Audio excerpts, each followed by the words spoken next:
And here we go, everyone. It is Tuesday night.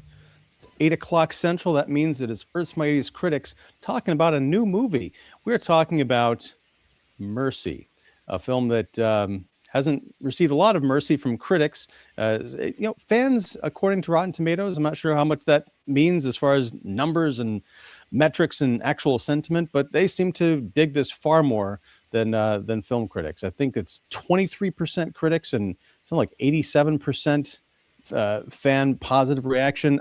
I don't know what's going on with this movie, but tonight we're going to try and get to the bottom of it. This is a film that was directed by Timur Bekmambetov, a filmmaker whose work I generally love. And no, I'm not kidding. I stand by Night Watch, Abraham Lincoln, Vampire Hunter, and Wanted. Seriously, Mercy is different. It falls into the screen life genre, which is something I didn't even know about until about 2 hours ago. It's a self-explanatory genre from what I can find. The movie takes place primarily on computer screens, with the plots unfolding with folders and where drama is measured in stubborn progress bars. One of the best examples is Anish Chaganty's Searching from 2018, starring John Cho. And one of the worst, apparently, is a film that Bekmambetov produced last year, a film so bad it may sweep this year's Razzies, the War of the Worlds remake with Ice Cube. I've not seen it. I have not ventured down that dark path. But Bekmambetov was a producer on that film, and now he brings us Mercy, which takes place in 2029 and stars Chris Pratt as, I'm not making this up, Chris Raven, an LA detective who helped create the Mercy Court, similar to the Pre-Crime Division and Minority Report.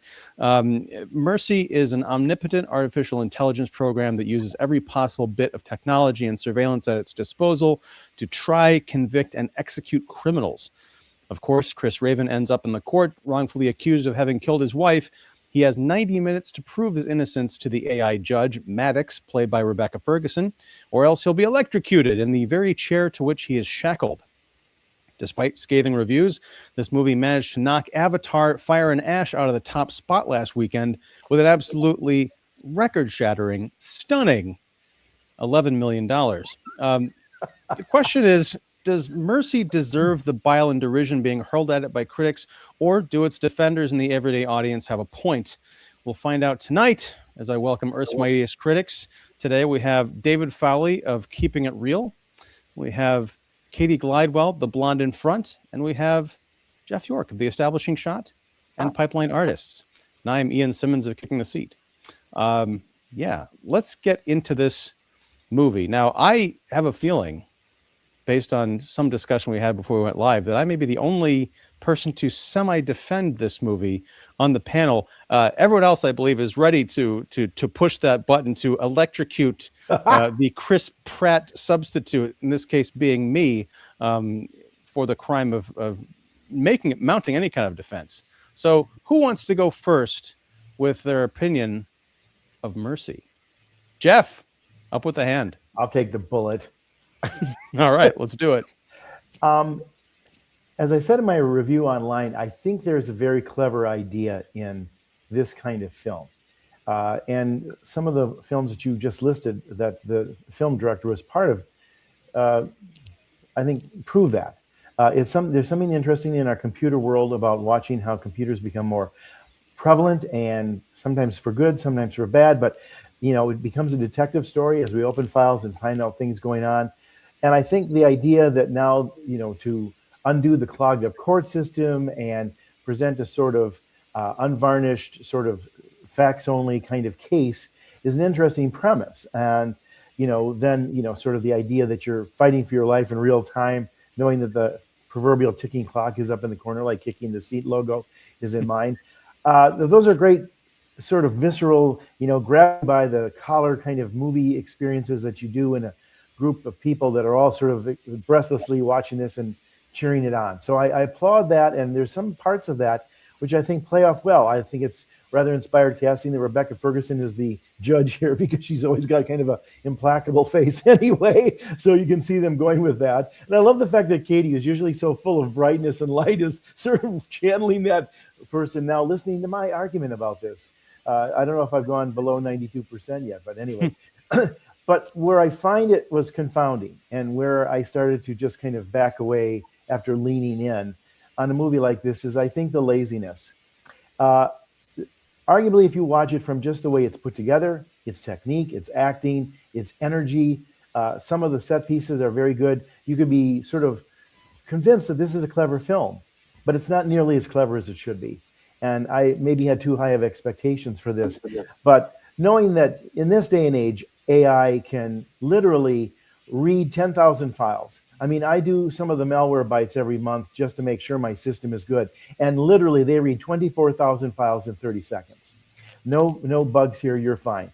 And all this evidence, all these closed circuit security cameras at the police station and various parts of the city and the street and all that are not found, are not examined. It makes me wonder how they ever got this program through, because it doesn't look like a very smart detective. It looks like a very naive detective. Like, okay, we can gather all this stuff, but heaven forfend we should put two and two together and never figure out something that's going on. There are some things where are jaw-dropping stupidity here, like, okay, really, the computer didn't put that together. They didn't bother to check that footage. They didn't bother to find out who these people are. If we can read all these faces and all this kind of stuff, we can't read them when they're talking to us, that they're lying.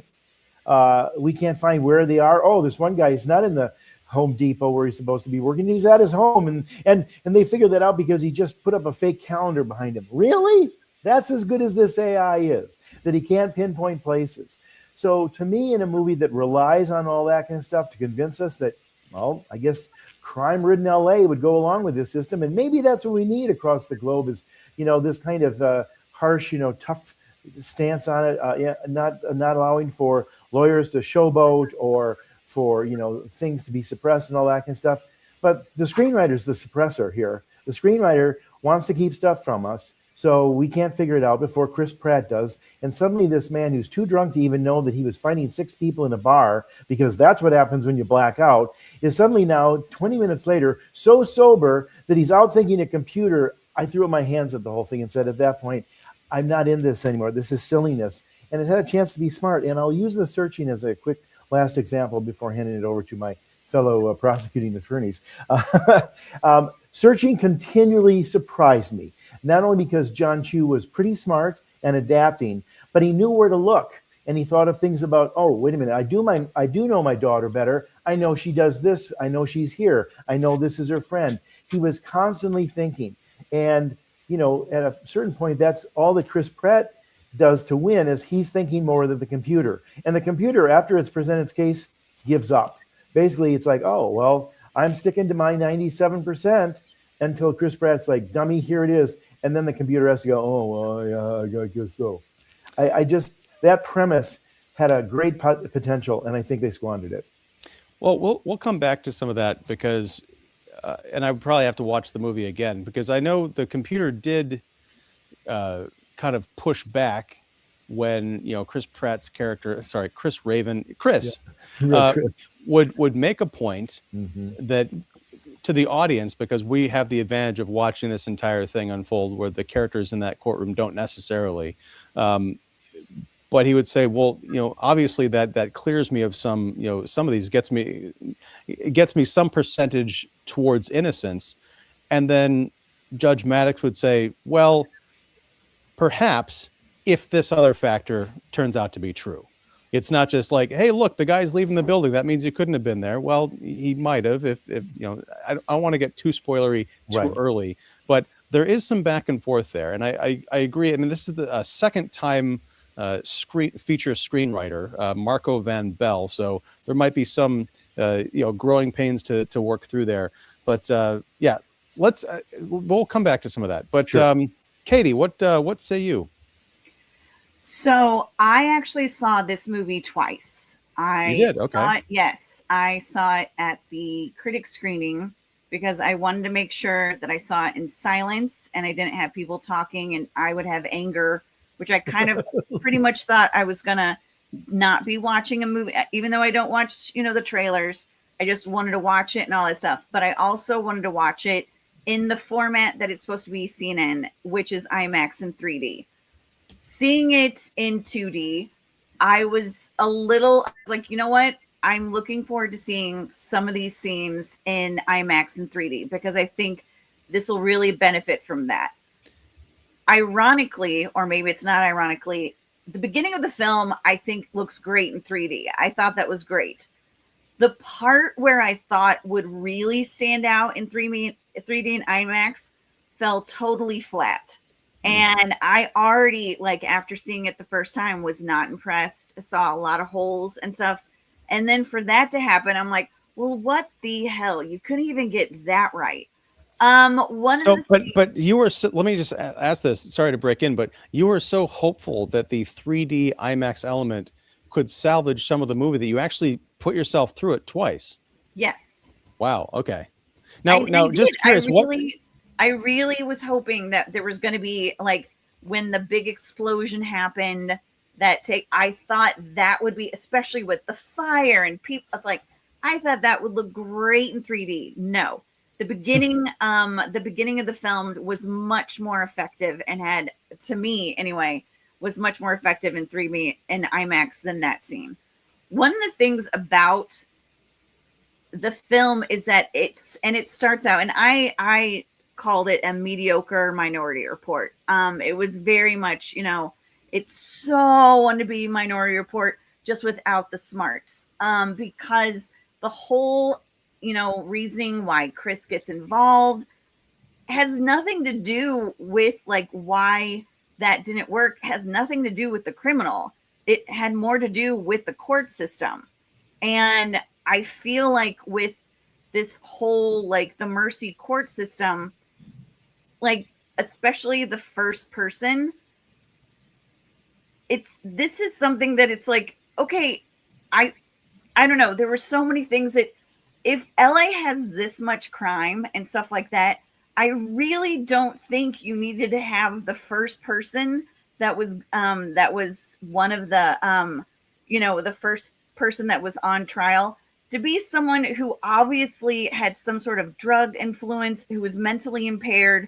Well, there seems like there should have been a plethora of criminals, that this isn't something that you had to have the first person be this way. And yet they did. And then we find out the different aspects. And also, I would have liked to have seen, especially when we see what happens, if the film would have shown, like, Judge Maddox and that person who was on trial, what she was saying to them, what they were saying to her. Because I feel like there's a lot of things that it's like, when we see what she's like with Chris, when she's like, look at the facts, dig deeper, there's more to this. It's like, she didn't give up on him. She's like, you can look at more stuff. Did she do that with the other criminals in there? Because I feel like, especially with the first one, that shouldn't have happened. And with everything they say, she has access to every single camera, like, database, everything, even without, saying, oh, we've got the knife in this. She should have been able, it's like, okay, here's a criminal. Let's factor their face. Let's do this. She should have been able to figure that out by herself, that it's like, yeah, no, it can't be him. Like, he has all this stuff. But the fact that this mercy judicial system has only been in practice for 2 years, this is the 19th case. Yeah. Yet crime has gone down 68%.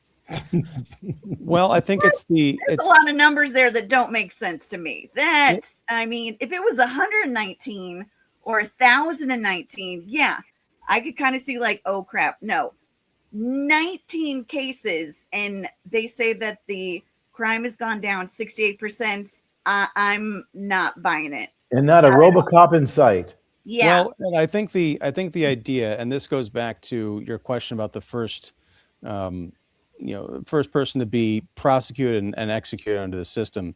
They set up these parameters, and I don't know how they determine this because they don't really get into it, but they have to meet a threshold of guilt in order to be in that chair in the first place. It's like, you have to be, according to all the available evidence, something like 92% guilty, and then you've got, up until that, if you go over that, then you can't convince the virtual judge, then you get executed in the chair. So in his case, then there were some facts that came out that couldn't really have been known by anyone because they were very personal facts. One involved a ripped photograph. So having all, and I think this is sort of the point that they were trying to get at with the film, is having all the computer technology and firepower, virtual firepower in the world can't help you see around the blind corners that a human being can with their relationships and the stickiness of those. As far as the crime going down so rapidly, I would imagine that as a deterrent, advertising out there and possibly even showing these executions on television, because they make a whole big commercial out of it where they show, I think, the other 18 people, because Chris Raven is the 19th, going through this process and one of them being executed. They kind of blur out the face while it's going on. If the message is, yeah, it doesn't matter if you are a high-powered attorney who committed a horrible crime or you're a junkie living on Skid Row who, is accused of murdering someone. If we have enough evidence to put you in this chair, you're going in the chair. And by the way, our conviction execution rate is 100%. I could see that being kind of a terror grip on a community. Now, they could have really expanded on this, but again, the movie isn't really interested in that. It's about the one person in the chair in this one case. And I agree that's a bit of a shortcoming. That was an eyebrow raise for me. 2 years, and this is the 19th case, especially because they're virtual judges, and there's this giant building, which you feel like, since there's not, it's one chair and one kind of monitor. He's in this giant room, I guess, so that they can affect all this virtual, like you are there, on the crime scene, swirling around, IMAX-y type effects. But I also feel like you could accomplish the same thing by putting them in like a cell with a virtual helmet and have things like go that way. You could put 1,000 people on that floor and have trials every 2 minutes or every 90 minutes or something and really clean things up. So yeah, I agree. I think the screenplay does have some rough patches to work out, but with what they decided to do here, the best way I can put it is this is, baby's first techno thriller. It's for the people who watch this and say, that's pretty good, but what else you got? And then you can say, oh, there's this little thing called Minority Report, to your point, Katie. But we'll come back to a lot of this. And David, I want to get your thoughts here. It's maybe a minor Minority Report, or or like, if this was a 90s film, movie, this could be like Virtuosity or Sixth Day with Arnold Schwarzenegger, Chris Pratt's father-in-law. That's right. I'll give this movie some mercy in that it looks good, but it really had me thinking about something I never really thought about. Well, a lot of things, but mainly that Chris Pratt is a good physical actor. So throughout most of this movie, he's sedentary. Yeah, which not a whole lot of people can convey, like, a lot of dimensions for their character or nuance by just being strapped into a chair. And I don't think that, I don't think he had the right, or that we have the right actor here for this role, but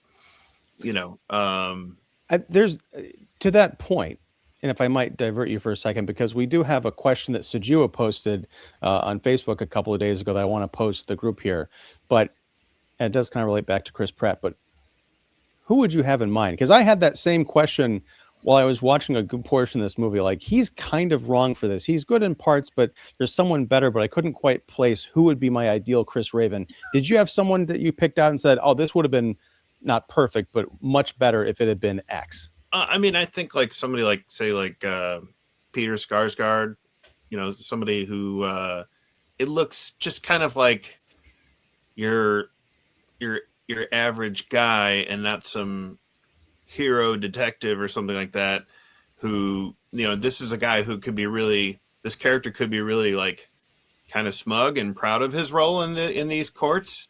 And I could see, Skarsgård playing kind of like this, kind of politically savvy detective who knows how to kind of who's proud of what he's done and knows how to play the system and that. But yeah, I mean, somebody more enigmatic. yeah, You automatically like Chris Pratt. He always Right. plays the good guy.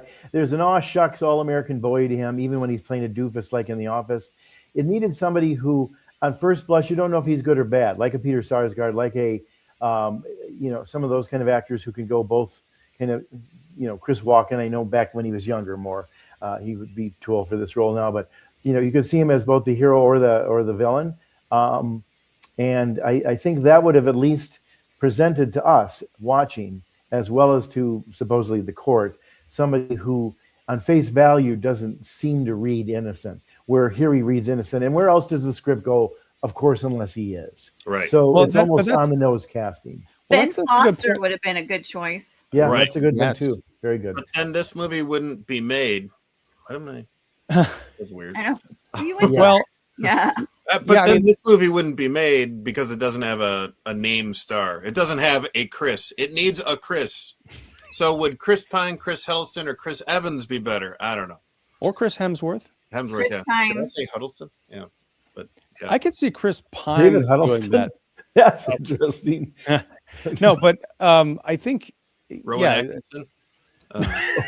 but no, that's something that we talked about Minority Report, and it's sort of there's probably a movie that is very obvious that I'm not thinking about, but something that is in this same genre of the good guy wrongfully accused, but where the audience doesn't even know if he's guilty. Because in both Minority Report, because it's Tom Cruise, and this movie, because it's Chris Pratt, we're just waiting for the answer to be revealed to us as to how he's innocent, how we know for sure that he's the good guy.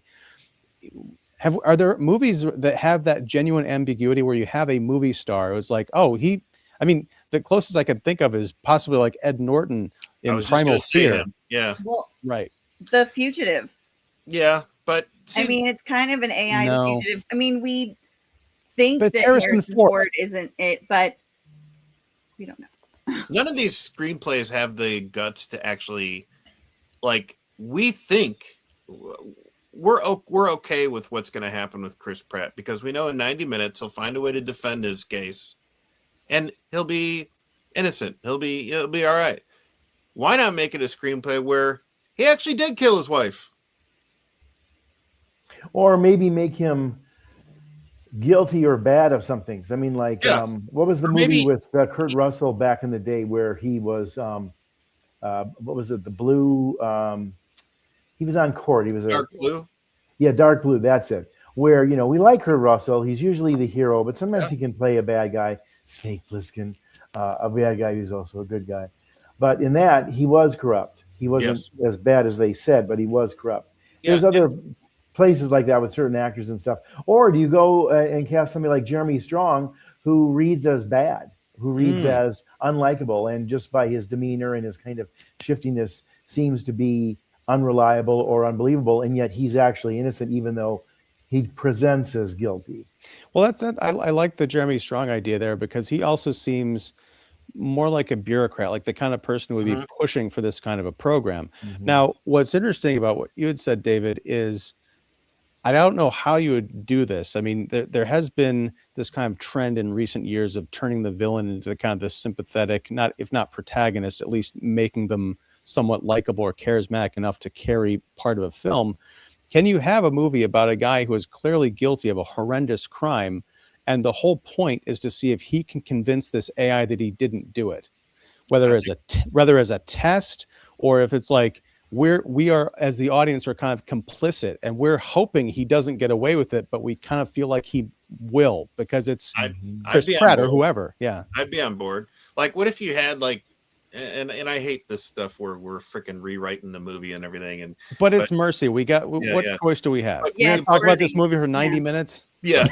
What if Pratt's character Raven was so heavily involved in the formation of this AI court that maybe he had a partner and they parted ways, and a partner who worked on it with him, and they parted ways, and what if, let's say, he did inadvertently kill his wife, and maybe his former partner, knows how to, knows that he knows how to figure out the AI and get around the AI system and try and convince them that he's innocent when he's actually not. So it would be a very like twisty, dizzy kind of De Palma, head turner.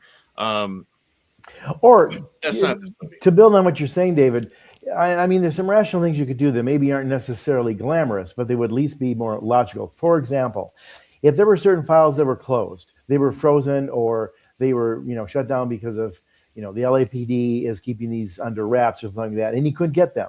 And maybe they were little things that led to something bigger for him to discover. And then the judge would say, I did the best with what I was given, and I don't have access to these files. Well, geez, aren't you, he would ask and argue, aren't you supposed to get all evidence? All evidence that is available. And sometimes evidence is not available. That's true whether you're an AI judge or a regular human judge. That might have been a little bit more of an interesting angle, and that's where some of the stuff could have been hidden. I also disagree with you, David. I think it's good to analyze this stuff and think of it better, because if we can think of that as just after just one viewing, these filmmakers who've been on this for 2 years have no excuse. I know it's good to do, but I don't want to do it. But I think it's. I want the movie to be better, But then so I we're just don't have listening to to do people bitch about a movie. I want the movie to be better, so I don't have to do it. But that's how you talk about a film being better. What would make it better? Otherwise, we're just sitting around beating guys at a bar complaining, which isn't interesting for an hour. Well, speaking of bars, sorry, Katie. I want to talk about the bar scene. What did you guys think of the misdirects the film was trying to give us? There was one definitely with the daughter, where the daughter's footprint was bloody footprint was underneath the mom, and then the whole thing, like with her Instagram, when she's talking to that guy in the tub, and he's saying he could take care of it and stuff, and then she's like, you've got the different images of how she hates AI and all that stuff. And I was like, so are you trying to get us to think that the daughter did it and stuff like that? And I don't know. I felt like those misdirects, like you put a lot of effort into doing that, and then they just went nowhere. It's like, I see what you're doing. I see you're trying to fool us and stuff like that. And then you go way off into this whole other thing with the boyfriend / maybe lover / I don't know, who apparently knew a lot more about his wife than he did, and he admits that. But can I build on what you're saying, Katie, there for a second too?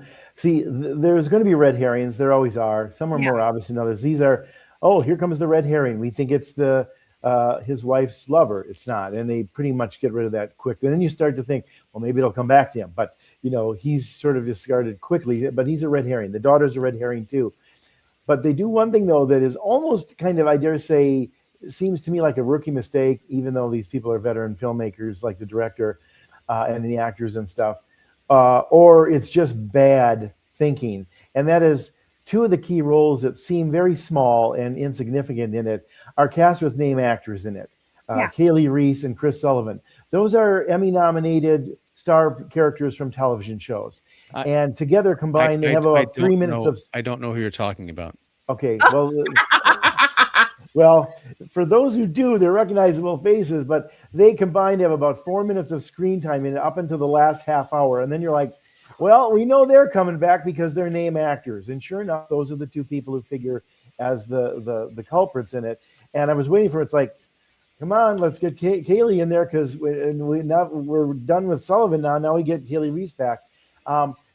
You can't do that anymore in this day and age. It goes back to, what it was, 92 when Kevin Spacey refused to do press for Seven because he said, as soon as people know I'm in it and you put my name in the credits, they're going to go, well, why hasn't he shown up yet? Oh, he must be the bad guy. Damn right. I mean, he knew back then as an actor, even though the actors wanted the claim and fame and going on the junkets and all that kind of stuff, he said, your film ain't going to work if they know I'm in it. I have to be a complete surprise when I show up at the police station covered in blood. And he's right. Here we are 30 years later, and these filmmakers don't know. You can't put name actors or recognizable actors when everybody else is an unknown in these rather unsignificant roles because they're always going to come back and be more significant by the nature of the casting with good people. Well, I think there's two schools of thought. One, you're absolutely right, Jeff, but the other is that's almost a red herring by putting them in a role that becomes a nothing role. It's like, that person really was just on there for 4 minutes because they really wanted to work for Timur. But I I do want to kind of go back to the bar thing. But before that, I want to talk about. I love David. I just want to talk with him here more than at the bar. No, but because there's a bar scene in this movie the at the bar very scene. beginning, I gotcha. which I guess we'll just talk about it now. I'll try and remember. People are blacked out drunk, but they somehow can fight five people. Isn't he apprehended at the bar at like 10:30 or 11 in the morning? Yes. Yeah. So And he's fighting rather cogently. And Well, he's supposed to not having. Well, he's been drinking for a while, so it might be closer to noon. Who knows? well, it's not too much because I mean the people are still on the crime scene when they catch him, and that's supposed to be 5 hours later. But I did check, and I actually prepared for this. I looked to see if there were any bars in Southern California that would be open at 10 a.m. to serve alcohol, and there are.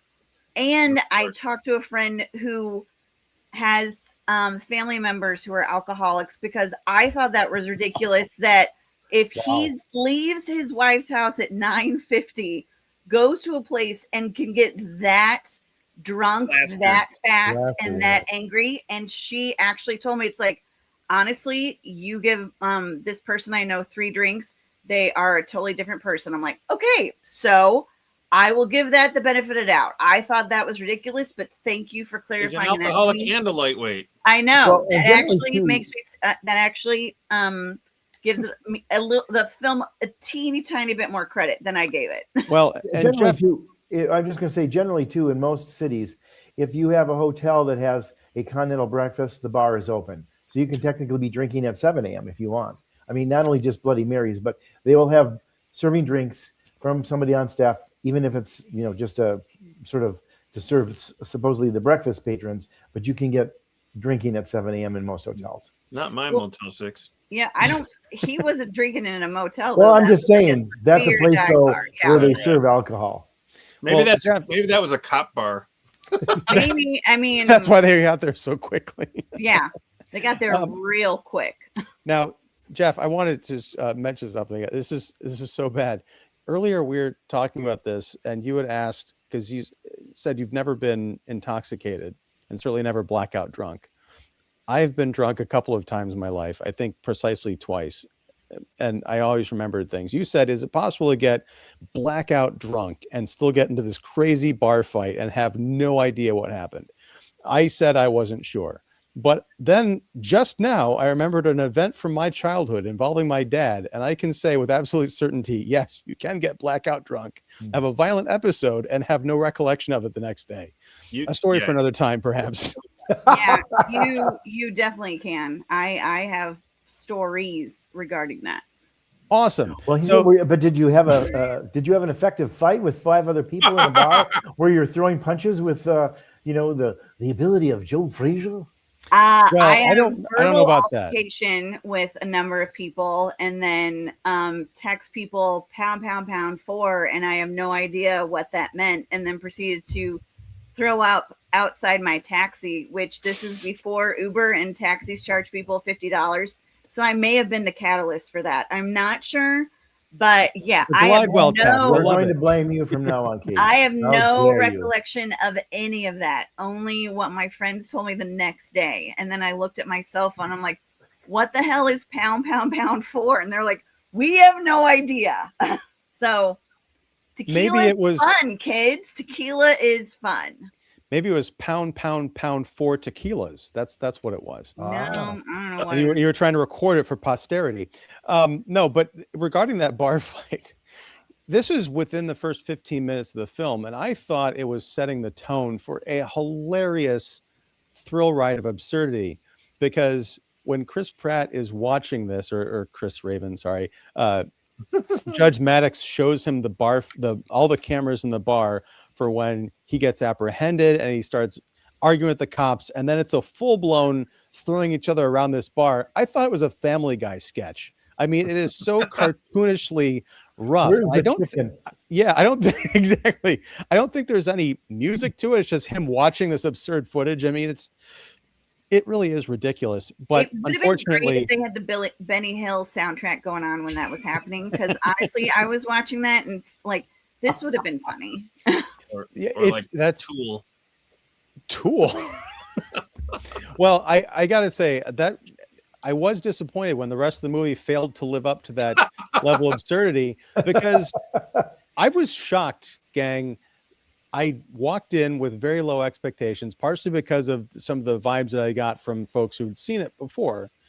And the deeper I got into this story, the deeper into this 90 minutes, the more I was kind of caught up, because there are some kind of cool revelations. They're the kinds of things where, at least for me, I didn't really pick up on, well, that doesn't make any sense, or that could have been finessed a bit more, tightened up here or there, until after it was over. I think this movie starts off with Chris Pratt as an actor in a very vulnerable spot. David, you mentioned he's, very good, and he can act his way in and out of a chair. But I thought he was really overplaying the drunk and confused kind of thing. I mean, that is also a Family Guy moment, like, where am I? I don't know what's going on. Also, they've got the MacFarlane could play this role better. He could. I've seen him on the Orville. He can walk that fine line. Yep. But no, Jeff, something that you had mentioned about about his instant sobriety. Apparently, this is technology that we're going to have at our fingertips within 4 years. Is the ability to detox someone while they're sitting in a chair remotely using AI, because she basically said, please hold, and like your blood alcohol content is now back to stable levels. I'm like, that's really interesting. I didn't see any needles or anything going into them. That would be handy. Fine. Yeah. I could have used that in college. Along with Uber, apparently. But 30s. I don't know. I liked some of the twists and turns. I'm a sucker for it. And maybe it's that because it was not as bad as I had expected it to be, even on a technical level, because there is some really impressive, car stunt work here. Since we're talking spoilers, might as well just get into it. There's a long, convoluted, winding road of Chris Raven's wife's murder happened because she worked at this company which sold a chemical that was being used on the black market because it's in lots of different products and it can be used to make crystal meth. And so someone was skimming off the top. Spoiler alert, turns out it's his wife's boss / Chris Raven's AA sponsor. That was a new one. Can we get this down to one actor so we can save the budget? Well, and I then do want to do all these flashing things flying by him towards the last third to make it exciting. Yeah, it goes deeper than that too when you find out how the whole connection started. Oh yeah, with the photograph, we're back to that kind of motif where there's a torn / folded photograph. Turns out the brother of the AA sponsor / wife's boss was that was so bad. Adopted, or the birth blood brother of the first person to be executed via the system. Now, here's the thing. Take out 2-3 levels of that confusion. I think it's kind of a nice touch, because as we find out, Robert, who's the sponsor, who's very good friends with Chris Raven, Raven fell off the wagon, or he decided he needed help with his alcoholism after this program had been put in place, and he and his wife started having troubles in their marriage. And Robert's brother was the first guy executed under the Mercy program. When Chris Raven walks into his AA meeting, he immediately sizes him up. And this is all handled in dialogue. And that's why I think the last 30 minutes of this movie are much tighter in terms of narrative than the first hour. And there's a solid film in here. It's just not this movie. It's just wrapped in a lot of these cop cliches and crime thriller cliches. Yeah. Why did he turn to booze? His partner died right in front of him. His knees exploded. It was awful. Oh, I like that bit because it's a traffic stop. Chris Raven takes a phone call while his partner gets out to investigate this truck with blacked out windows. So right, but there's a gunshot. The partner, he looks like he dodged it, like they had shot outside the truck. But he gets behind the vehicle to take cover. The truck backs up and rams the cop between the two cars. Purposely. Cut to they're steaming down the highway in a high-speed chase, and Chris Pratt is calling into base saying, "Yeah, my partner's been shot." I'm like, wait, What? Man down. No. How about let's not bury the lead here. He was just crushed between two cars While I was on the phone. while he was on the phone. See, you Well, actually. and- go I ahead, mean, go he ahead. is still alive and talking. It's like, no, you go after him. Don't you take? It's like, I need to get you to the hospital. It's like, no, you don't. And then it's like, Yeah, it's like just let him get away. Some helicopter version of LA, which there are plenty of those cops buzzing around, can pick up the scent. But see, you're interesting. Again, I know we're rewriting as we go along here, but see, I'm thinking like, were there any meetings between creative people in the room to talk about the script and how to make it better? Maybe so. Maybe the first script was just utter crap that they got to this and they thought, hey, we've struck gold. But you just said something interesting, and that is, for example, okay, here's the first person who was dead, or here's this guy we're interviewing now, like almost like when you're watching Prime on Amazon. You get the side thing with all the characters who are in that scene and who's playing them and their little bio, and you can dig a little deeper. Wouldn't it have been better if the AI is finding this, like, wait a minute, this person is related to that, and then she ends up starting to help the defense because she's got this information that she's found out, and then somebody goes like, wait a minute, I just found this interesting here. I didn't know this before because there's no reason to talk to this guy, but this is I know that's giving away the big surprise at the end, but see, that's the way smarter scripts are written. You get to the stuff that most people save for the last half hour in the first 45 minutes. Then where do you go? If you ever read a book on screenwriting, the premise of most screenplays, and people I think forgetting this even today, even though it was a de facto thing for decades, and that is at the 60-minute mark, the story changes. It's like, oh, I didn't expect that, because now you've got to keep the audience on its toes and you don't want them to get ahead of you. So at the 60-minute mark, the script somehow changes things. Yep. So do that here, and then spend the last hour doing something different. Have his guilt not, necessarily the whole shebang. Like, will it get below 92%? Have it become something different, where slowly but surely the AI is becoming more of a defense counsel. That kind of thing would have been more interesting. Or find something that she's been, maybe her program is being shut down by somebody who's operating from the outside. So it's a prejudiced judge because somebody's manipulating the judge from. It needed something like that rather than the expected stuff with, well, there's two name actors that Jeff, Katie, and David at least recognized. They're going to come back, because this isn't clever enough to say, well, we're going to put these people in nothing roles just because they're the friends of the director. Not this movie. There's it's interesting. I think, Jeff, this movie does change at the 60-minute mark, unfortunately, because I again, Katie, maybe you can speak to this because I'd have to watch it again, but I think it's around that time that they introduced that whole idea of the chemical compound, Right. and that, but they also layer about 6 or 7 different subplots on top of that. So it doesn't matter that they changed the story. They just made it more confusing. And I am glad that they sidestepped a couple of things that I fully expected to see in this movie, and I didn't. One is the sorry, 1 second. One is the notion of the interference that you had mentioned, Jeff, like someone tampering with the AI judge. I fully expected to see that. That didn't happen. The judge does glitch out, but it's not clear that it's been. Oh, we lost Jeff. oh, Jeff, come back. Well, we'll wait for Jeff to. Well, I'll be on the lookout for Jeff, but I'll continue my the point. AI glitched.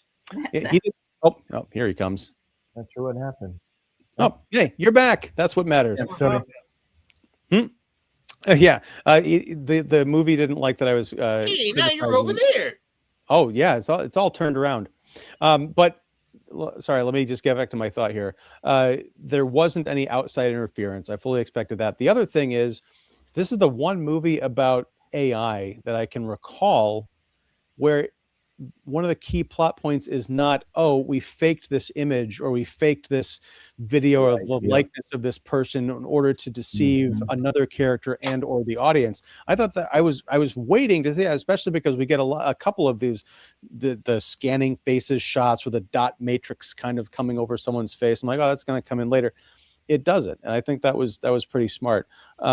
One thing that was mentioned was the boyfriend, the wife's boyfriend, or the person that she had been meeting for coffee. It's kind of unclear if the relationship, the work buddy. It was unclear if it went beyond that, but I think in a stronger screenplay, the point of that relationship would have been more clearly underlined and seen as a through line to the end of the film, because that revelation happens way too early in the film, where there's a whole big kind of chase. This boyfriend character is a suspect in the murder.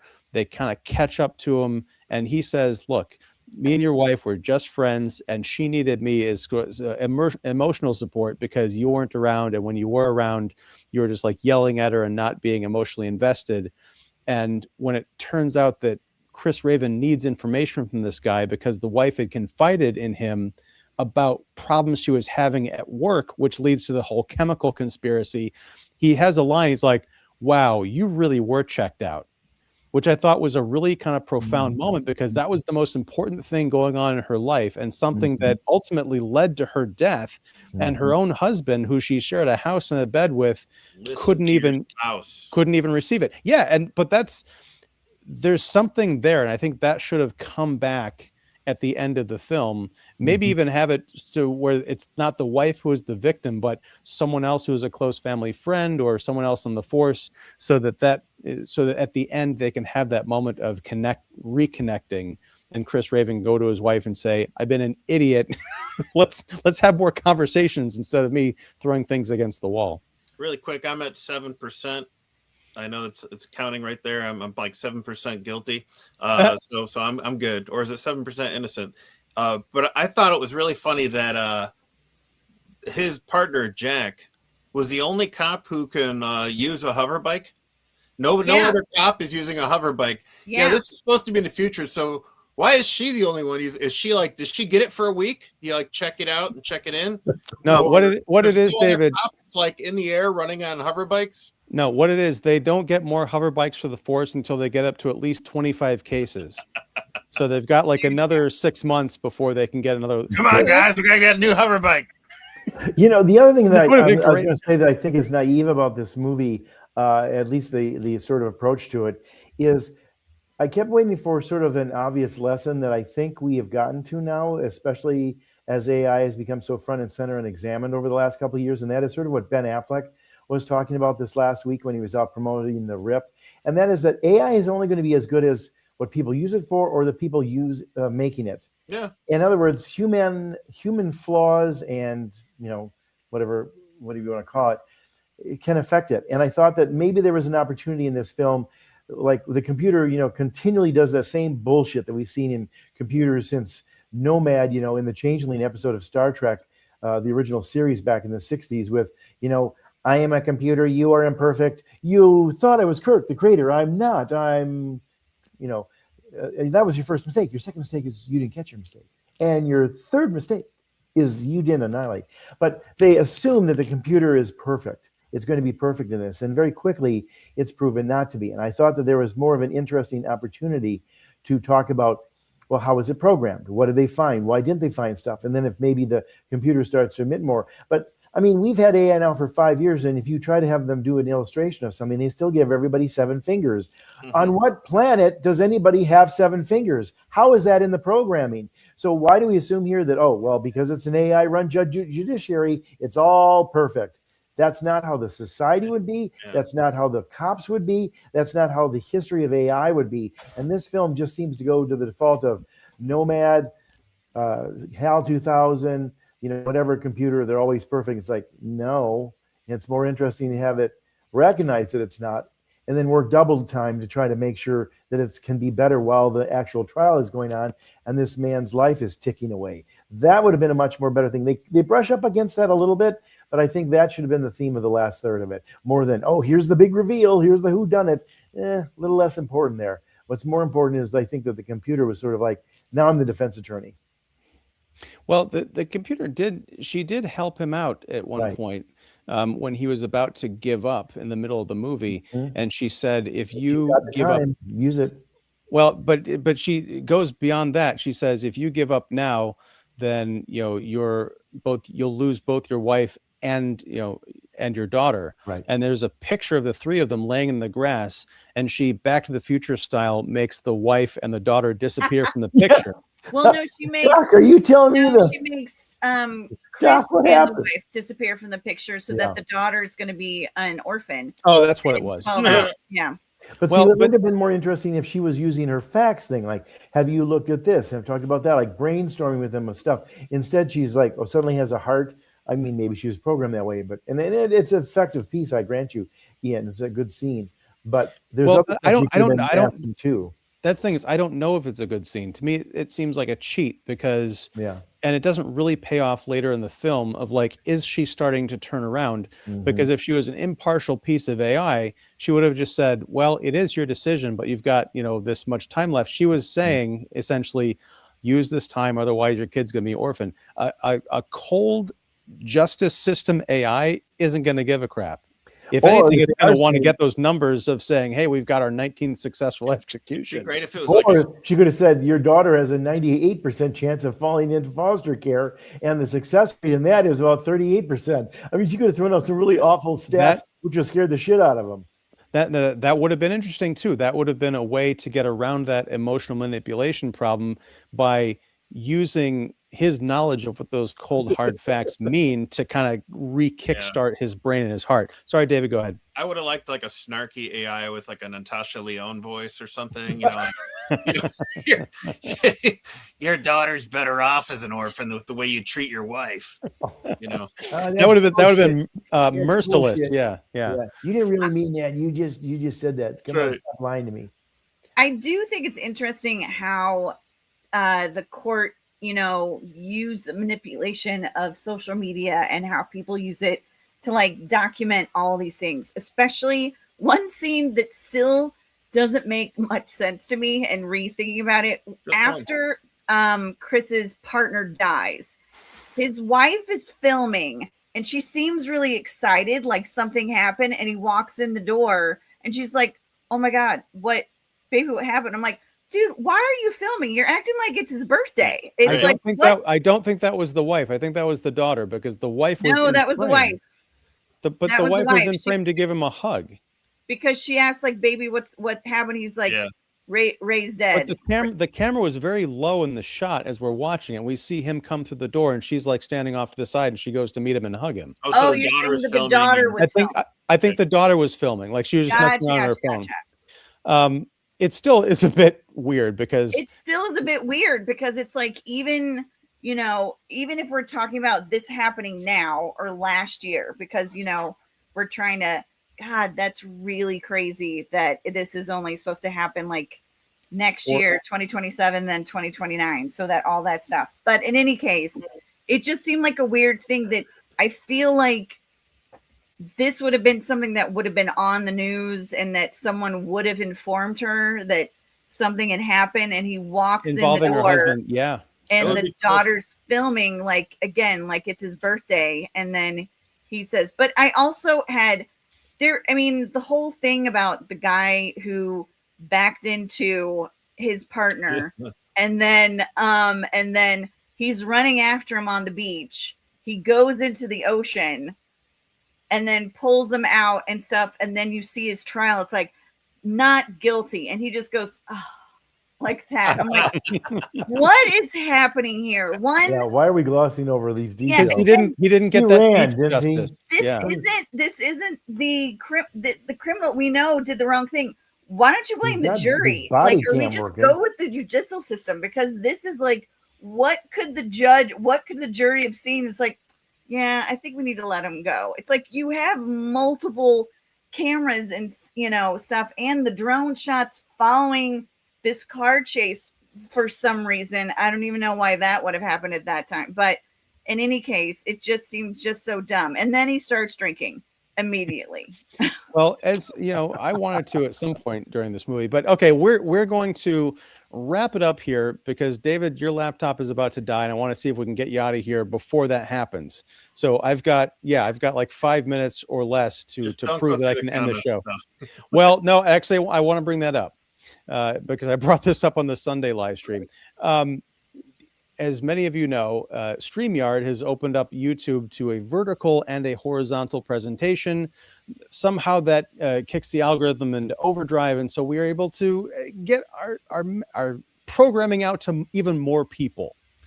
The downside is that a lot of strange folks seem to be watching this show, and that's no criticism on anyone, but a lot of people who like to make comments. And I've taken a preview of some of the comments on the comment section, and there seems to be one person who's having a really good time with himself. Yeah. So I am not going to read any comments tonight, and I'm going to reiterate a message that I said on the Sunday show. If you watch this show and you decide to put in comments that are nonsensical, non-helpful, hateful, irrelevant, just, use your better judgment, because I'm not going to read them. You are actually wasting your time. You're not wasting my time because I'm not going to read them. Unfortunately, I know Sajiwa's in the comments and he's left some stuff, but I'm just not going to read anything tonight. I am going to end on Sajiwa's question to the group, though, from a previous Facebook message. And he had asked basically, well, let me just get it verbatim here, because I'll 3%, man. Hurry up. You've done well on 4%. We've gotten you like 5 minutes, sir. All right. I'm Judge Blonde. Welcome to the Mercy Court. Yeah. All right. Here's Saju's question. Why is Chris Pratt, Hollywood star, in a movie produced by the guy who produced the Ice Cube War of the Worlds, one of the worst movies? Maybe this was done at an earlier time. Maybe they paid Pratt what he was asking for. Maybe Pratt needs the work / money. Any theories on that? And apparently, I did see one thing. I guess there was a Hollywood Reporter article or something where he said he was stunned, not Saju, but Chris Pratt, by the film's underperformance. Really? Yeah. I don't think Chris Pratt is the Chris Pratt that he used to be like 5 years ago. Definitely not. I feel like there's definitely been a shift in his popularity, and even the every guy, he's not the dumpy guy from Parks and Recreation who would really make funny off-brand comments and stuff on the clips, if you've seen them when they do the outtakes and stuff like that. He's naturally freaking funny, really funny. And I feel like he lost his funny bone in the past 5 to 7 years. There's just something that has definitely happened. So I'm honestly not surprised. Here's the thing, too. You don't see Ralph Fiennes bemoaning his box office from the Bone Temple previous week. And correct me if I'm wrong, Mercy actually dethroned Fire and Ash. It did. So as I mentioned that at the top of the show, but why are you crying, Pratt?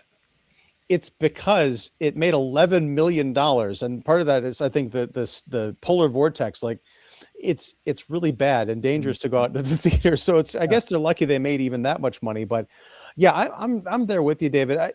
I haven't read the piece, so I don't know if he was bemoaning it or whatever. If someone just happened to ask him, like, hey, your movie bombed this weekend, what do you think about it? He might have just said, well, I'm disappointed. Chris Pratt is, disturbed by his terrible box office performance. He's Dwayne Johnsoning himself. Dwayne Johnson will do this after Baywatch. He did this after a bunch of his other duds. It's like, well, we made that for the fans. Well, it's disappointing. I'm like, dude, all you have to say is like, I don't know, man. We had fun making that movie. That's all I can say. Yeah. There's a lot of factors that play into that. Some that actors in the film can't even control, like weather, what also is opening, what sports is on television that weekend, 100 variables. If the movie's getting bad reviews, that's the reason that maybe Chris Pratt can stop scratching his head over. Wasn't that well received, Well, I think one of the factors that might be, if I had to guess, and it's something we've been talking about for the last couple of years, is this is an MGM/Amazon release. You've got Amazon in the damn production company title, so there's probably a feeling of like, this will be out on VOD in like a week and a half. I'm not going to spend $10 and go outside and risk frostbite for a streaming film. Exactly. Also, I mean, he should just have the Michael Caine reaction to it. It's like about Jaws: The Revenge and how bad it is. He's like, I don't know. I didn't see it, but you know what I do know? It paid for that house. So there you go. Boop, doop, doo, doo. That's right. And what he should do is, tap into his newfound family and just like do a buddy comedy where Arnold Schwarzenegger is his father-in-law and they're solving missions or something. I don't know. Anyhow, that's a great idea, Ian. Honestly, serious. I would see that. That would be funny. That would probably be funnier than what the both of them have done the past 5 years. Well, David just left us to go write that screenplay, so look for that coming soon. Anyhow, we're gonna 60% of his brain. we're gonna leave that here, everyone. David, I'm sorry I didn't get you out of here before your computer died, but we love you. I just want to say thanks again to all of Earth's Mightiest Critics. This was a really fun panel for a movie that I thought was more fun than y'all did, but ultimately not that great, and still full of promise, but it didn't quite deliver. This was way more fun. This was way more fun. I agree. I expected to laugh a lot more watching Mercy, but that barroom fight is one for the ages. Oh, 3D glasses. oh. I got a Mercy hat. Oh, And I took a picture with Rebecca Ferguson. Oh my gosh. Look at that. So, it's a win-win. But you weren't wearing the glasses or the hat. That's the I can't believe how big those glasses I are. need to be like Judge Maddox. Katie, when you had that look, you very much reminded me of the visitors from V, like with the overgrown glasses and the hat and everything. If it had been, they're perfect. Don't scratch your face too hard and start to pull the skin away. Oh my gosh. That actually is what led me to get a guinea pig as a pet. Really? Yeah. And a midnight snack, apparently. No, I did not eat it, but I did love it. I was going to say, we've got some stories to swap. Anyhow, folks, thank you again for hanging out. I am Ian Simmons of Kicking the Seat. We've had Katie Glidewell, the blonde in front, and Jeff York of the Establishing Shot and Pipeline Artists, and David Fowley of Keeping It Real. Please support all of Earth's Mightiest Critics. All of our information is down below. And if you like this show, please like and subscribe and all that good business. Ring the bell for notifications. Remember the commenting policy. Be good and join us back here next Tuesday night. That is February 3rd, if I'm not mistaken, because we're going to need some help as we request that Sam Raimi send help. That is the name of his film, and that's the movie we'll be discussing. Katie, I got to tell you, did you see this already? Was this already shown? Okay. I did see it. And David's not here to back me up on this, but he was with me at a screening recently where we saw the trailer for that movie. And I think my reaction to that trailer was coming off in like white hot steam. This movie looks like a cartoon. Now I'm hoping that it's very entertaining and not too heavy handed. Jeff, you and I are going to find out very soon. So we're going to go and hopefully have a good time with Sam Raimi's new film. Katie, you're giddy. You're jumping out of your skin to talk about this. So I'm gonna take those good vibes with me into the theater because I'm a big Sam Raimi fan. It's nice to see on the trailers from the director of The Evil Dead and Drag Me to Hell, and not Doctor Strange: The Multiverse of Madness. Rachel Adams has a reputation of being a little particular with scripts too. So unless she's not getting handed a lot these days, hopefully it's got some promise. Yeah. And I think this might be, because I didn't see Twinless last year, unfortunately. And I'm trying to think of another film that I would have seen Dylan O'Brien in. I don't know Anniversary? No. This might be, because I know he's been in a lot of things, especially the last couple of years. This might be my first experience with Mr. Dylan O'Brien. So that's kind of exciting. He was very good in Twinless. Yeah. Excellent in Twinless. Excellent in Twinless. Damn. Okay. Got one more to add to the list before I can officially close out 2025. And Anniversary. Yes, that's right. You're very high in that one too. Okay, so 2 more things. All right. Well, I'm going to leave it here. Thanks everybody for hanging out and watching. What did you think of Mercy? If you watched it, or are you just going to wait for it on streaming? Feel free to leave a comment. Down in the comment section, not here in the live stream, of course, because we're going to be gone in a couple of seconds. But until next time, whenever that is, whatever that is, thank you very much. Take care, and justice is served or something. I don't know. Justice is